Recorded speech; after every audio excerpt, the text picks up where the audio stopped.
Welcome to Vision 2222, the podcast where we explore the scientific, technical, social, and human changes that we might see if we were able to travel 2 centuries into the future.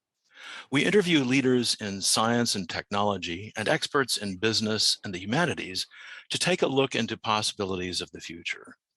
Our guest this episode is Maria O'Connell, who has had an enormously varied career that spans from the highly technical to the spiritual, from the highly engineered to the undefinable.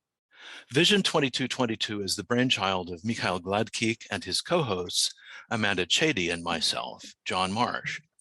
I'm an administrator in a university in a materials science department where I get to have a ringside seat to the great things that are going on within materials science that will enable us to travel into our future. Hi, I'm Amanda Chadee, consultant and mentor to early stage startups in biological and life sciences. I specialize in business development and funding strategies to support these startups in a move from lab discoveries to creating and selling commercial products. And I am Mikhail Gladkikh, your co-host. I'm a technologist and a science fiction writer. I specialize in 3D printing, digital supply chain, and Industry 4.0. And this is a unique episode today as we have a unique guest. I'm super excited to welcome my friend Maria O'Connell as a guest of our podcast today. Her life journey and professional career have been truly unique, from dental hygienist to automotive product development engineer to oil and gas executive, and now a certified yoga instructor and business owner. I'm looking for a really great conversation today, and I'm eager to learn the wisdom Maria you'd share with our listeners. Thank you, Mikhail. I'd like to thank you, Amanda and John, for having me here today. I would like to start off by sharing that I am not certified in any particular spiritual journey. I'm not a theologian. What I'll be sharing with you today are just my thoughts, my feelings, how I've gone through my life, and how my spiritual journey has helped guide me through some of the choices that I've made along the way. So I'm looking forward to a really rich conversation with the three of you, and hopefully we can inspire others to think maybe differently or deeper on certain aspects that maybe they haven't before, or just a little further on things that they're already with. So thank you so much for having me here today. Thank you for being here, Maria.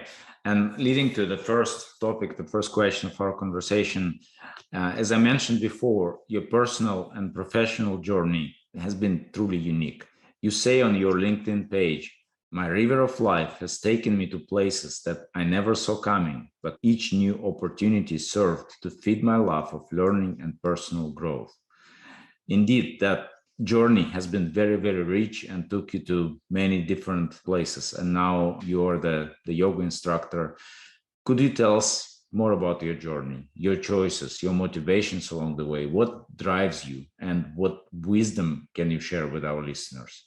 Okay, thanks, Mikhail. Sure. First I want to reflect a little bit on the idea of the river of life as our kind of how that helps us kind of identify or see ourselves. A river is a continuous flow, and that's in my opinion how our life is. It's just a continual flow of energy, of choices, of decisions, of people and interactions that help define who we are and help really enrich our lives. And so when I think back to my life, I started off as a dental hygienist when I had my first son, and I saw him go through his first year of life, going from a helpless baby to kind of a walking, talking little person. And all the things that he learned, it really inspired me to really come back to that love of learning that I've always had. And I decided to go back to school because I love math and obtain a degree in mechanical engineering. I started with 2 classes because I was going at night as I was raising my family and working part-time. And I gave myself a goal that if I got 2 A's, then I thought it was going to be fine on my journey. And if not, then maybe it wasn't for me. I got my A's and I never looked back, and it's been a really great thing. Having grown up in the Detroit area in Michigan, automotive engineer was there, and I had a lot of really great experiences in school to kind of lead me to a stint as an intern with Dodge Super Truck in NASCAR, and then an offer with Ford Motor Company. I had wonderful experiences with Ford. And then in 2006, there was a lot of things going on in automotive and banking, and the whole world was in conflict, it seemed like, financially. And I had an offer come to me kind of out of the blue to interview with Baker Hughes in Houston. And that became an offer that I couldn't refuse. And I packed my 3 sons up and myself, and we moved down to Houston. And that was really a wonderful journey. I call myself an accidental executive. I never intended to become a vice president in oil and gas when I first started my journey, but it was wonderful. And then once my motivation was kind of satisfied, my motivation to even go back to school and to kind of become financially better off was to make sure that I was able to put my sons through school, the college of their choice, to get their degrees, to help them with their life so that they were debt free. I did not want them to be saddled with the debt that so many young people have today. And when that was achieved, I really felt that I was in a place that I needed to move to do something different. And it just so happened that my husband, who was retired at the time when I left Baker Hughes, he got an offer for a job that he really seemed to love. And he came out of retirement, started to work, and that gave me the flexibility to then do something that I wanted to do. And a few days after that, I saw that my yoga studio was giving yoga training, and I jumped into that, which led me to Ayurveda. And last year I achieved a certification as an Ayurvedic counselor. I'll be moving to Asheville to complete an Ayurvedic practitioner's certification. And that's where my journey is as of now. This is amazing, Maria. Thank you for sharing that story of your life. I have a question here. As you read in business literature, for example, people need to start planning their career progression and think about where they want to be and how to get there, and everything is pre-planned. It doesn't sound like you've been following that approach specifically. You meditated at every pivotal point of your journey. You prayed, and then you saw what is the best path, where do you want to be, how to get there. Can you share some wisdom, that approach, with some of our especially younger listeners who are just starting their professional careers? I think this will be very educational and very instructive. Yeah, when I was in 6th grade, I actually broke a tooth, and that led me to a lot of visits to the dental office. And I just found it fascinating. And so I knew in 6th grade that I was going to be a dental hygienist, and that's what I was going to do the rest of my life. Well, you can see that didn't work out the way that I had planned. I never, ever envisioned myself being in Houston, not being in Michigan, to have been an engineer, to have been an executive in oil and gas, and certainly now to have left that and gone on this other journey into yoga and Ayurveda. So I think it's important, and one of my mentors was the first one to kind of convince me that having kind of a direction is super important. And he called it a North Star. He said, you should have your North Star, that thing that guides you to kind of in the direction of where you want to go. And I really like that. I feel that having that kind of North Star as a guide helps you know how to make decisions, and maybe when some new choice has to come in, or maybe some education that you might need. I also find that it's very important that you understand your values and what your success story is. Success is not the same for each one of us. Each person has to define what success looks like to them. It's not being, the CEO of a company for everybody. It may be having a nice job and maybe not even a career, and be able to spend ample time with your family or your friends. It's really understanding where you want to go and what makes you happy. And it shouldn't be what other people say it is. So understanding your values, understanding your version of success, and having that North Star to kind of guide you. And so that might give you, though, that vision into, hey, I need to have this education, or I might need these next steps to get somewhere. But I personally feel if your path is so defined and so rigid that you're going to miss opportunities to enrich yourself, or to gain knowledge, or maybe even have an opportunity that you never saw coming. Someone may look at you and say, I think you would be great at this. And if all you saw was your path in one direction, you might miss that opportunity, and it could be really beneficial and enriching to you. So I think it's a mixture of kind of planning, but also being very open to other possibilities and opportunities for your growth. Thank you, Maria. I love that analogy. Find your North Star and let it shine upon you. There's a lot of wisdom in these words. There is, and they were given to me by one of my mentors, and I've never forgotten them, and I share them as often as possible, because I do agree they're very good words of wisdom. Maria, it was nice to hear about your professional journey and how you embraced the uncertainty that comes with switching to new industries, taking on new responsibilities with sometimes completely different skill sets.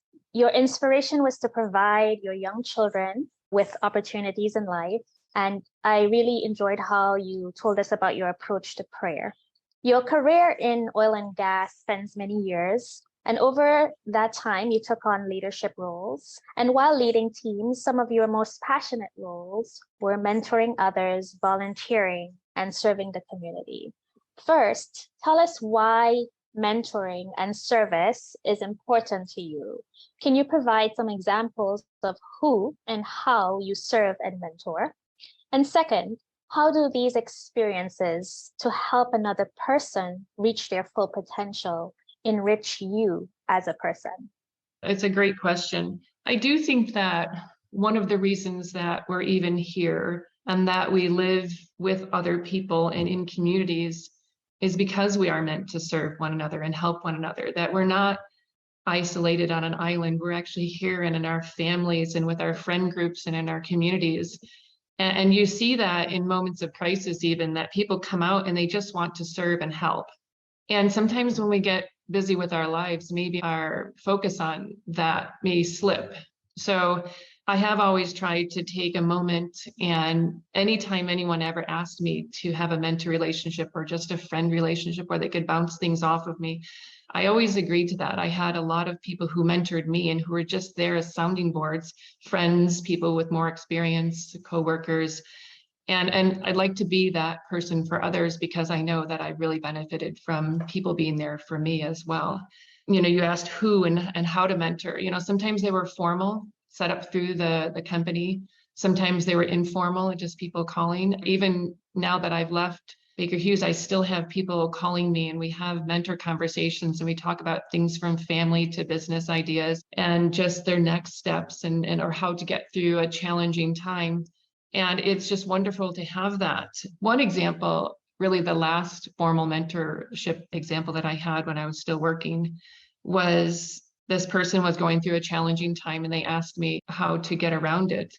And I asked them to make sure that they were following their set of values, that if they felt that they were being asked to do things that made them uncomfortable or wasn't in line with their values, or to work in a way that wasn't aligned with their own personal values, then maybe it was time to find a new job or maybe even leave the company.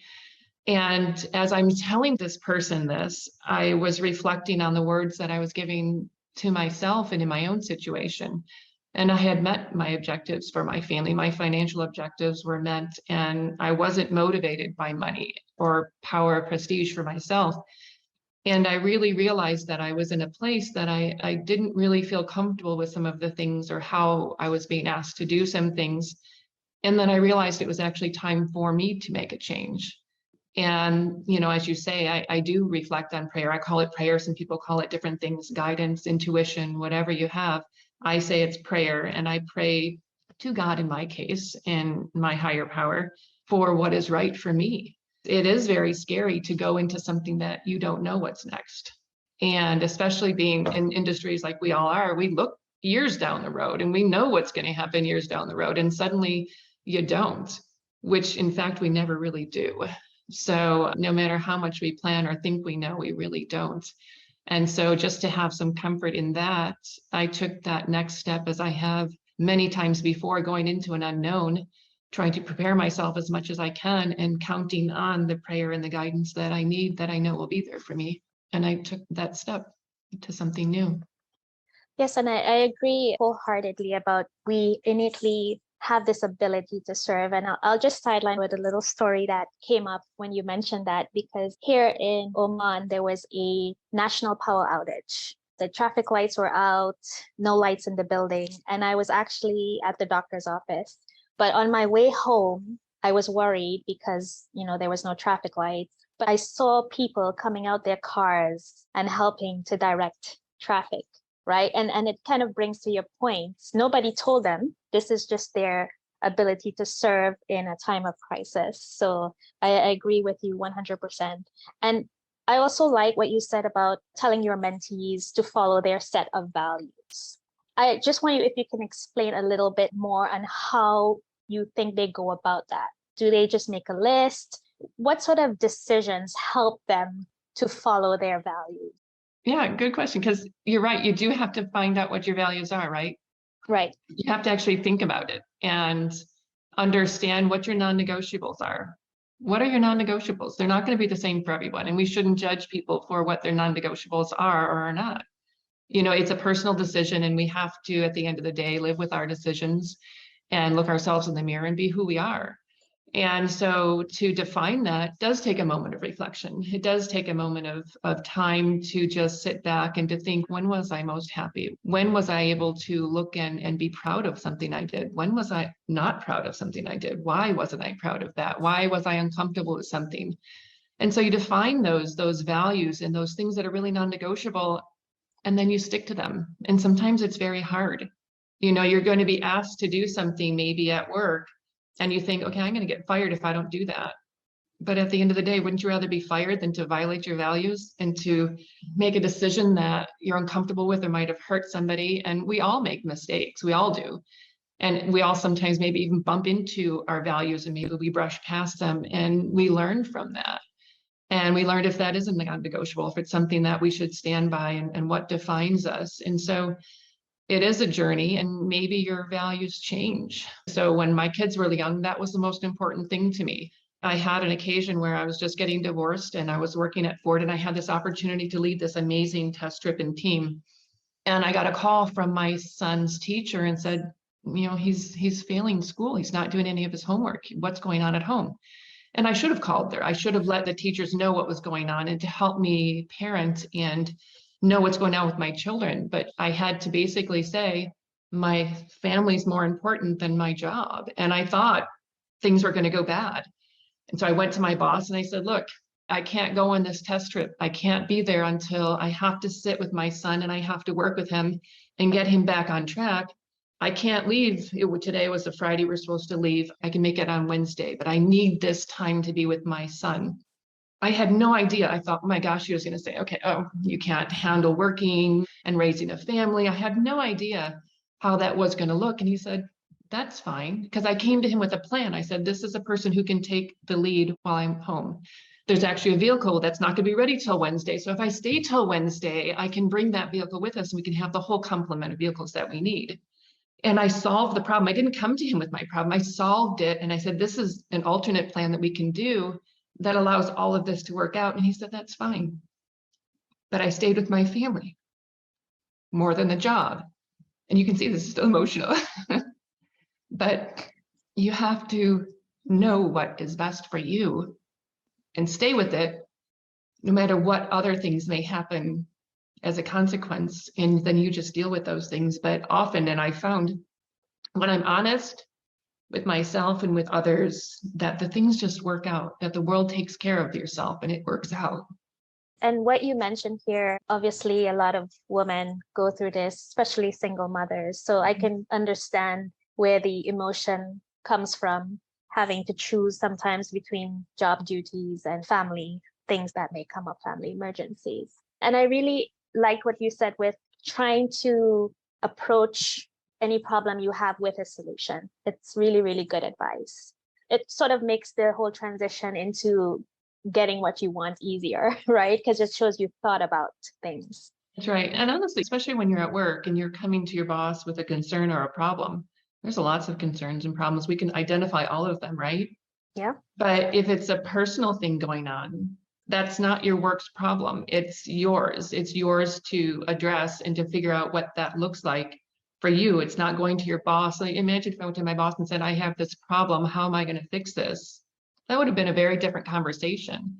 If you have a concern at work or whatever it happens to be, you go with a solution and something that you've thought about, because at least there's that effort and that importance that you put into sharing that. And it might not be the answer. It might not be the whole thing, but at least there's something to work with at that point. And like you said, if it's important, you will put some thought and some feeling into it and come up with at least a path that you think may work and a decision to do what you need to do. So, Maria, I would like to make a transition more into spirituality. And I think many people, myself included, ask ourselves, what is our purpose in life? How can I live to be my most authentic, fullest self?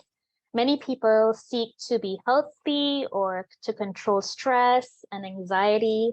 I know it's a pretty broad topic, and there are many books written on well-being. But one particular technique that's very common is yoga and meditation and Ayurveda.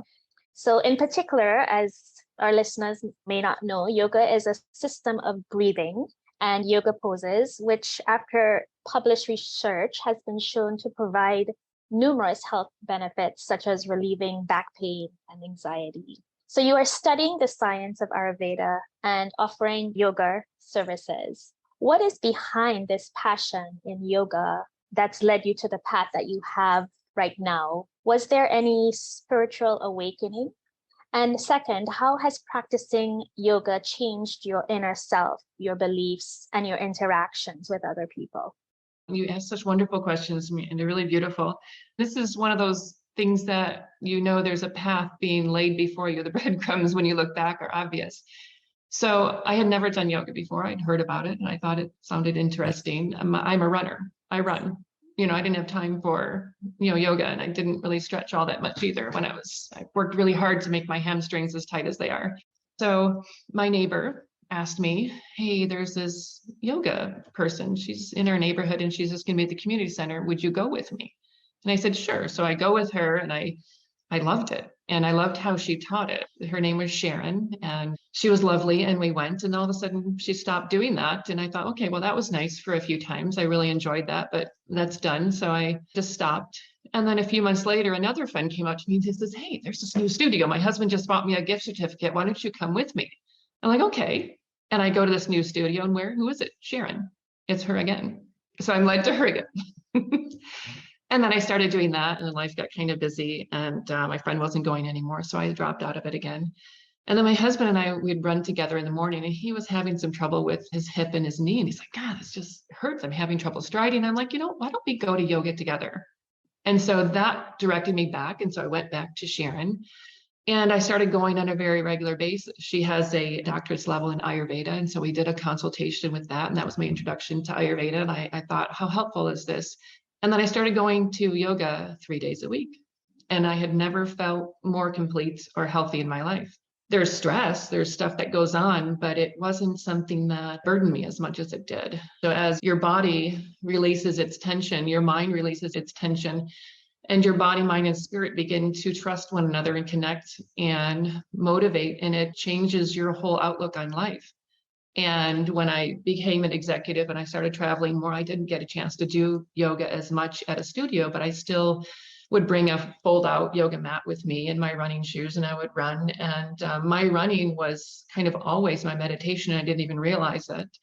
And it really did help me understand that this was an adventurous journey that I wanted to take. I actually thought of becoming yoga certified as a teacher, but I knew I couldn't commit the time that it was required with my schedule as it was. And so it wasn't something I did then.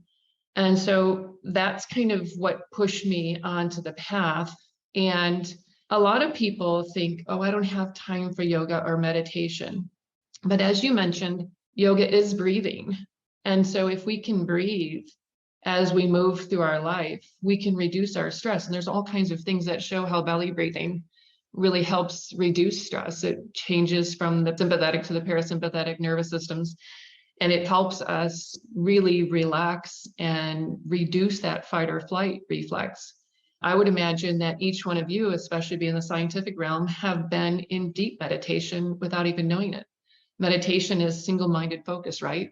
So what do we do when we're in a science? We think, I need to focus on this. I want to concentrate on this. I want to be with this problem. I want to think about how to do this better. Then all of a sudden we have this aha moment, something comes to us. And that would sometimes for me be on a run, or other times where I was just open to kind of really receiving some information. And some of the ancient rishis and seers would say that all the knowledge is available to all of us. It's all there. We just have to be open to it. So when we have these aha moments in science, or this, inspiration, or this thing that comes to us, it could be that it's always been there and we just had to be open to receiving it. And so with yoga, I do think that even as scientists, we can help ourselves get more into that meditative state where we're not uncomfortable in our bodies. Because the reason that people started doing yoga was because their bodies couldn't sit in meditation. And so all of this is really to release the tied up energies or the tightness in your bodies. And Ayurveda teaches us that our emotions, any soreness in your body, is actually emotions that are locked in place. And so we have to move those out. And so we can do that with the asanas or the postures. We can do that through meditation. And by doing that, we can meditate. And actually, I think we can become our true selves and understand where our journey will take us, and to be open to those things, because our minds are not blocked with what we know. We can sometimes get sidetracked because we know certain things. And if we're not open to other ideas, then we only are as good as what we think we know. And that's where I love the journey of yoga. And I think it's helped me, and I think it can help a lot of people. And even just spending time just with yourself and off the technology, which we all love, and spending time in nature, and just spending time discovering what's out there and what we could learn when we stop thinking we know so much. This is beautiful. This is really beautiful. And I think that the good thought here and a great insight is that to do yoga or mindful breathing, or however we want to call it, you don't need to sit with your legs crisscrossed under a sacred tree. There are lots of different ways, and you need to find what works for you. And this is about focusing. This is about looking deep into yourself and at the environment. And just from my experience, I remember the first time I did the visual meditation, trying to focus on the things that are in front of my eyes and notice them and look at them and understand what they are. That picture is still in front of my eyes. You just go so deep with that, and you awaken and you start noticing things that otherwise you wouldn't notice. So thank you for sharing that, Maria. This is really interesting. Yeah, it is. And even taking that same visual journey that you looked at something else, so you look at a flower and you don't judge it. You just look at it and you take it in, and the colors and the details that you've never noticed. You can do that on an inner journey as well. So imagine having something that's bothering you. We often say, oh, that's good or that's bad, and we judge it, and we put it in a category and we box it in, and we think it's something that it might not be. But if you just look at something without judgment within yourself, within something that you want to discover, and you just are there with it without judgment, because once you judge it, you've kind of locked it in place, right? And these are things that I've learned through Dr. Lad on the Ayurveda journey, is how to really just look at something without judgment, without attachment, and to look at it without true knowing and just discovery, and to be very open to things that come or things that are released from yourself when you do that. And I think a lot of us have a lot embedded within us from how we feel we're supposed to be or what we're supposed to do, that keeps us from being who we should be or could be or want to be. And it's just that inner reflection without judgment and without knowing. I was thinking about something. I was reading this spiritual book before a yoga class, and it said, who would you be and how would you sit in nature if you forgot you were there and who you were? And it's really something to think about. If you sit in nature and you want to understand or feel something, you won't until you kind of forget yourself and where you're sitting and your ego and your importance and all the things you want, and you just are for a moment. Just for a moment. It's all it takes, and then it can get deeper and longer. but you don't want to even be attached to your meditation or how you feel. You want to just appreciate it for what it is and what it can bring to you. And I think that's why nature walks are so relaxing, right? Because in my opinion, the trees and the plants and the flowers, they're in full acceptance of being still and existing. So I feel like, that's why we feel so relaxed taking a nice trail walk. Nature is always so powerful and relaxing because it's just present. Yeah, And great so, examples for us too. Like you said, a flower never wants to be a tree. right. It's very happy to be a flower and to exist as it is until that's done. Yeah. And so to delve more into the divine purpose and seeking it out, our journey in life is often shaped by our experiences in childhood, culture, educational. What is the objective, if we can label it, in a spiritual journey? What do you think our place is as humans in this vast universe?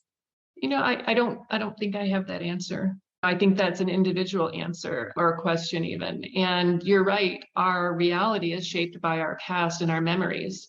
And it's hard sometimes to move past those memories. You and I can take a walk down the very same path and have very different experiences based off our past and how we assume what the future is going to be because of our memories and what we think about being in nature. Some people could have had a bad experience and they don't like to take a walk through a park. I personally am with you and I enjoy being in nature, and you can learn so much by just observing nature.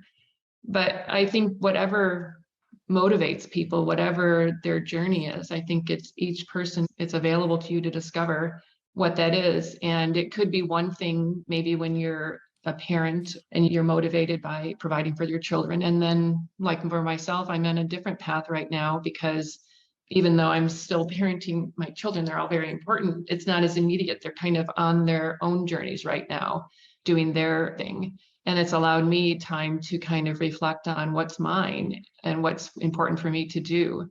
And I always enjoyed, like when I was younger and a dental hygienist, I volunteered a lot.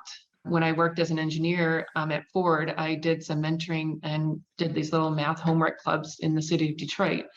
And I didn't feel I was able to do those things a lot anymore because I did have a lot of responsibilities with my family. And now I want to go back to something that I feel I can be more helpful to others.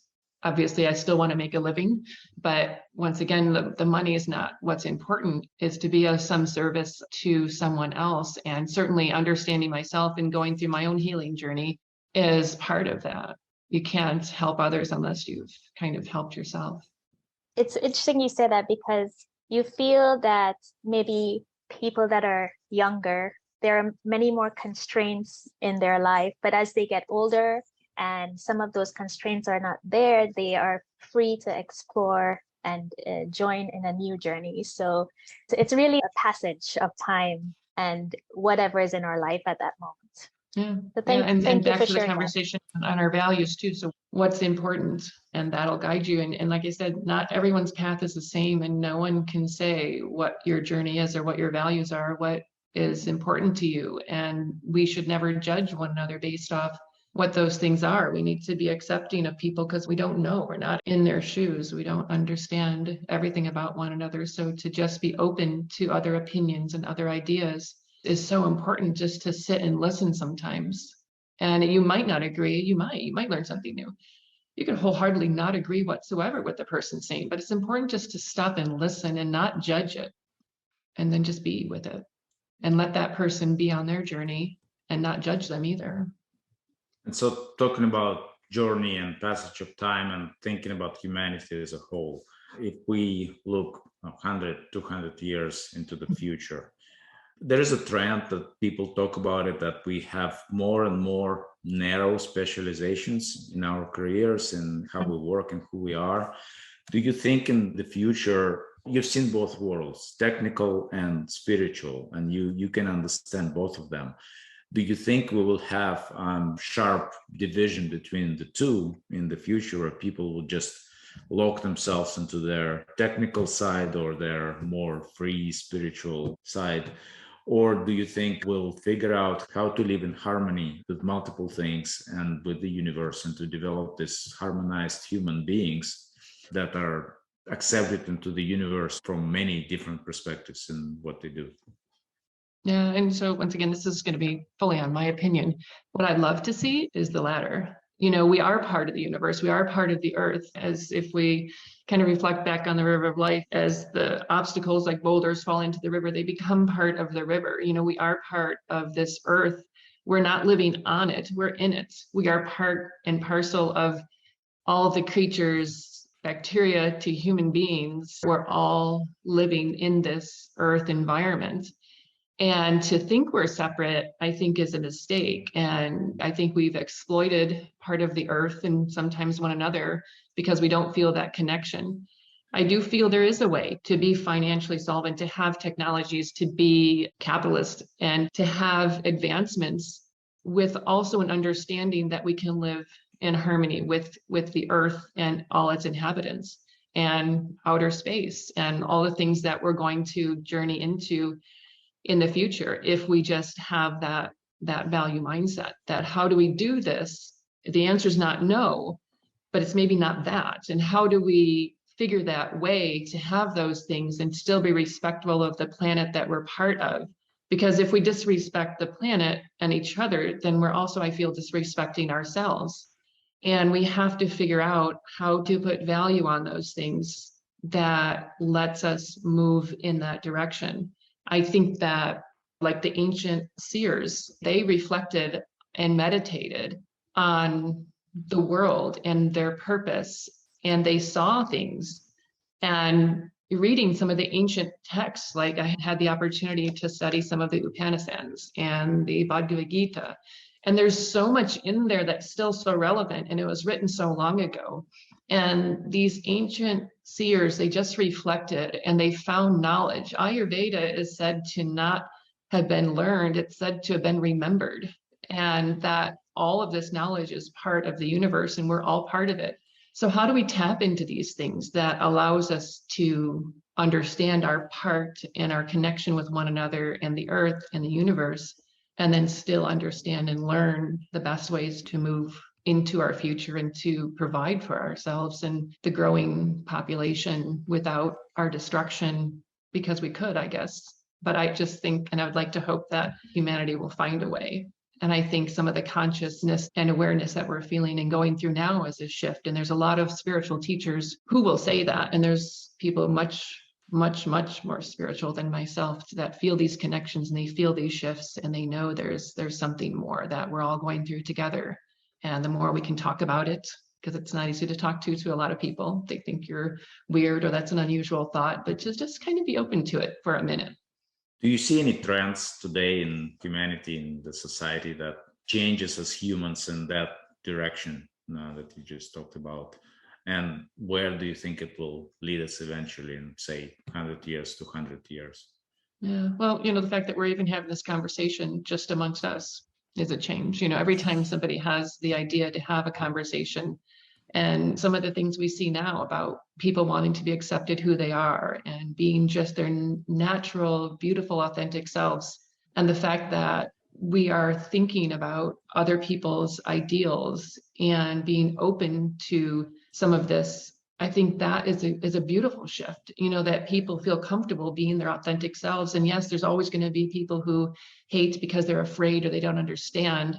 But the more we talk and the more we accept and the more we listen to opposing views and alternative thoughts, the more I think we can grow to understand one another and to be more connected and realize there's probably more that we have in common that we have that's different. And that's just my personal feelings. But I personally think that we're going to be okay, but it's just going to take some hard work that each person has to kind of reflect continually on themselves and not say, oh, well, that's not me, I don't do that. Because we all have a part in something. We all have our biases and our thoughts or our beliefs or how we were raised and what do we think is right or wrong. And like I said before, just to be open and listen and authentically hear somebody else's opinion. You may not have to agree with it, but you can understand it and understand a little bit more about another person. each time we do that, we can make the world a little bit better and move into the direction where I think at the end of the day, everyone around the world would love to see this world go on for their children and their grandchildren. And I don't think anyone wants to do anything that would end that possibility of their ancestors and, all the work they did and all their descendants not having some hope that there's going to be a continuation of this beautiful life here. Thank you, Marie, for sharing this hope with us. And I truly share that as well. As you said, we need to understand ourselves first and foremost and understand who we are. What is that true authentic self? Who I am? What do I do? Who am I on the inside? And then accept others the same way.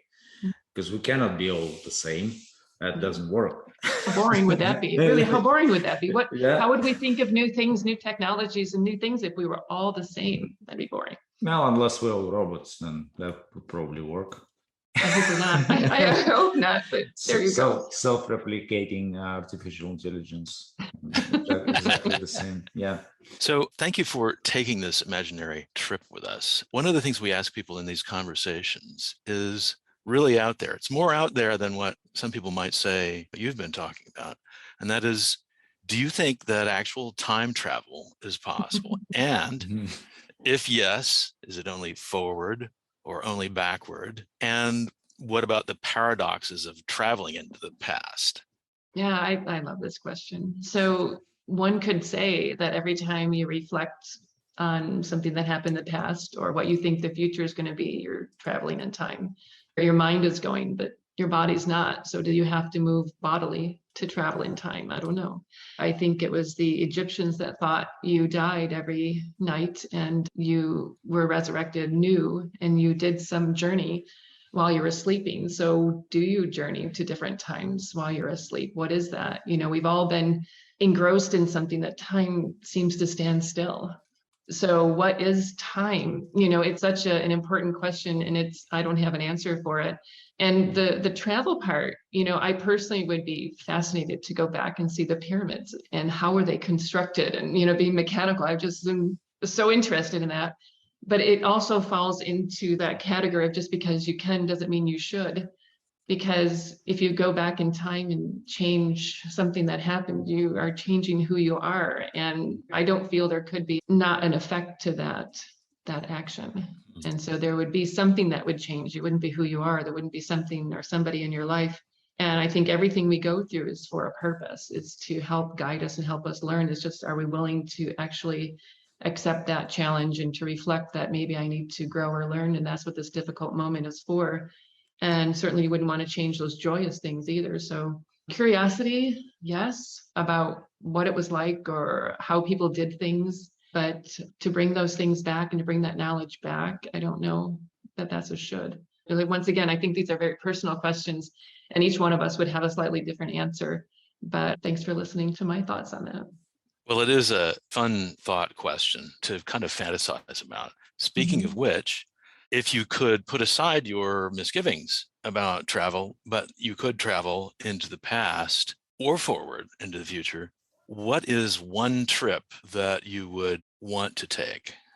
Yeah, it would be, as I mentioned, it would be to ancient Egypt. And I would love to see how they designed and constructed the pyramids. And having had the opportunity to go into the Great Pyramid and go into the King's Chamber and to see how tight and polished this beautiful pink granite was, it's still a wonder how that was done. And I just think it would be wonderful to understand the mathematical genius that went into some of this.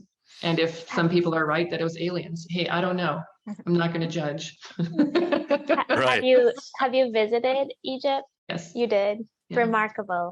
We're beautiful. And, you know, even the carvings on the sarcophagus and the work and the spiritual journey and how connected they were with the spiritual life and the natural life. And unfortunately, that's one of the downsides, I think, of technology or being in our climate controlled houses, that we miss that connection with the natural cycles of life, the moon, the day, the seasons, the weather, and, you know, how people were guided by those things in the past and what they learned from those things. Maybe that's something that would be really great for us to kind of reconnect with.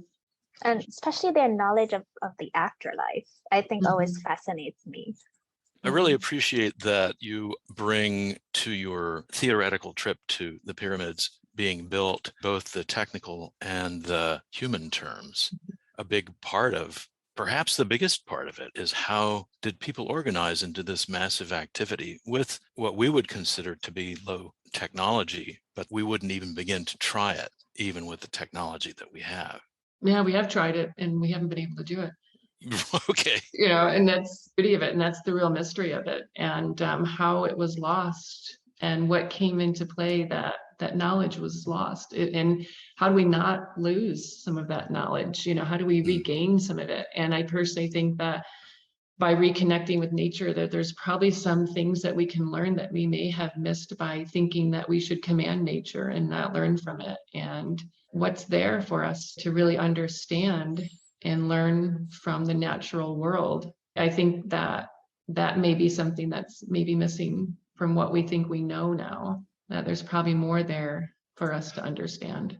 Yes, that comes through really well in this whole conversation with you. The notion, it appears to be a paradox, that to know more, you have to admit that you know less. Mm-hmm. I loved what you described as a confluence of body, mind, and spirit. I think you can go to the YMCA and see a similar slogan on the wall, but the way that you have pulled things together for your life is really kind of inspirational to me, to see that you have moved through these passages and gained in each step. The notion of releasing the ego, sitting in nature, meditating. A release of the ego is central to a lot of things that people strive for in order to gain a better understanding of themselves and the universe and what they need. And I also really appreciate your comment about us needing to become accepting of other people. That is one of the things that I struggle with more than anything else, because I am way too ready to blame things on another political party or on another approach to belief and politics and policy. And I am fortunate to have other people around me who can walk me away from the ledge of getting angry and judgmental. So these things that you've described are, I think, very useful. They're useful to me. I certainly hope and believe that they'll be useful to the folks who listen to the podcast as well. What we like to close with is to ask you if you had just a few sentences to tie things up, or maybe tie things up into a neat bow goes against what we've been talking about the whole time, but rather something to reflect the conversation that we've had in microcosm. Yeah, I actually would like to not use my words, but somebody else's, because I think that there's so many things we learn from each other.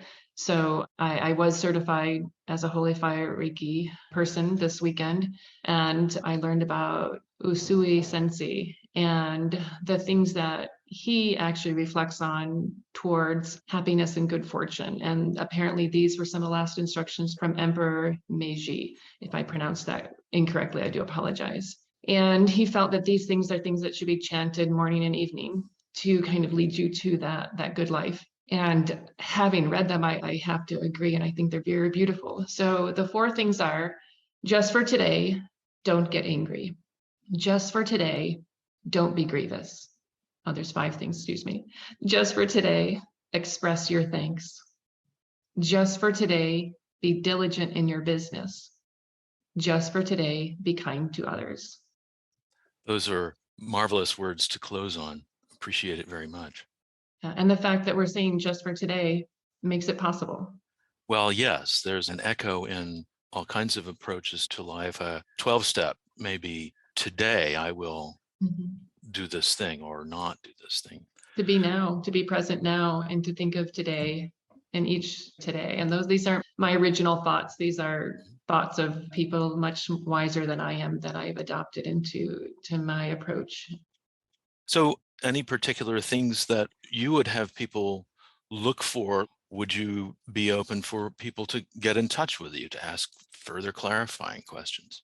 Yeah, certainly that's possible. I am not teaching yoga right now or practicing Ayurveda because I am taking a little sabbatical and continuing my studies. But my business is called The Waxing Heart, and you can go to thewaxingheart.com. And the motivation kind of behind that name is just like the moon's journey to fullness through its waxing phase, I feel we're all on that journey to our fullest. Certainly people can reach out to me there. And I'm also the waxingheart@gmail.com is another place if anyone would be curious. And I'll do my very best to reach back out and share some thoughts. And when I open a practice, I'll certainly be open to helping people more directly with yoga, Ayurveda, or even Reiki in the future. But right now, I'm still on my journey. Awesome. So you're going to Asheville. You're coming back, though? Yeah, I'll be in Asheville studying in the Ayurvedic Institute with Dr. Lod. And then I will come back to Houston when I'm finished, but I don't know where exactly I'll be opening a practice. It may be virtual for a little while. And this is something that's very open, and I don't know where it's going to lead. And it makes me nervous sometimes until I stop, breathe, and pray. And then I know that it will come and the answer will come. Thank you for listening to this episode of Vision 2222. And if you enjoyed what you heard, please subscribe, like, and share with your friends. Please also comment, and we'll do our best to respond.